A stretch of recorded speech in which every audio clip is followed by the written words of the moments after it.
Hey, what's up, everybody? It's Asavika.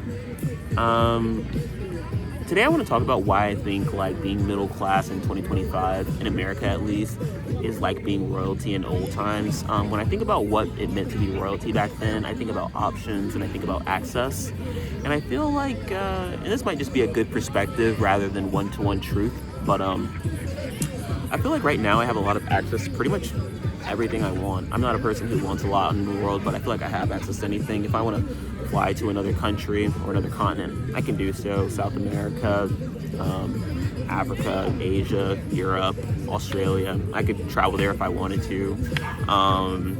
If I wanted Asian cuisine, Japanese cuisine, Chinese cuisine, Korean cuisine, Vietnamese cuisine, if I wanted Colombian food, if I wanted like Ethiopian food, or if I wanted Parisian food, I have access to all of those things, especially living in a huge city. Well, not a huge city, but living where I live, you know.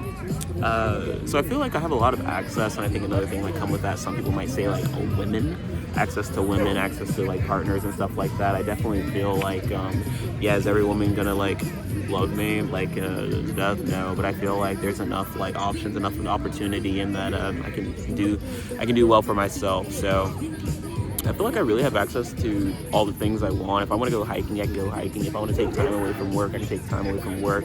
I think even when you think about royalty, maybe a prince doesn't have to do much, but a king definitely had to, or a queen definitely had to maintain the kingdom. So I think that's basically our 8-hour shifts. You know, we still have to work at the end of the day. We're not royalty in that way. But if I wanted to have somebody clean my house, I could pay for that. If I wanted to have somebody mow my lawn, I could pay for that. You know, we just have a lot of access and a lot of options. And I think perspective-wise, we're a lot closer to royalty.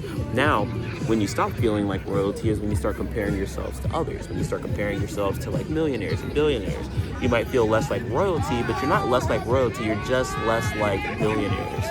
And they're not what I would call the royalty of today. I think there's drawbacks of being rich. I think there's definitely drawbacks of that. I think who you can trust goes down. I think you have to maintain that wealth. That can come with a lot of headache. I think there's a lack of privacy, especially if you're famous. Look at Justin Bieber. I've always told people, like, I bet Justin Bieber would trade $20 million to have the same level of privacy that I have. It would just be a portion of his wealth, but I think things become more valuable the less you have of it, supply and demand, and I think he has a lot less privacy, and I have a lot more privacy than him. So that's my wealth, that's my billions. So largely, this is just to talk about perspective and kind of like thinking about what you have and what you don't have. But yeah, I think that's a good perspective, a good way to think about things. But yeah, this is Asavika. I'm out in the comments. Please reply civilly, have a conversation with each other, have a conversation with me. I'll be in the comments looking at things. Love when people disagree with me. Love talking back and forth, finding what the truth is. Maybe there's two truths, maybe there's no truth. All right, but I'm out. Later.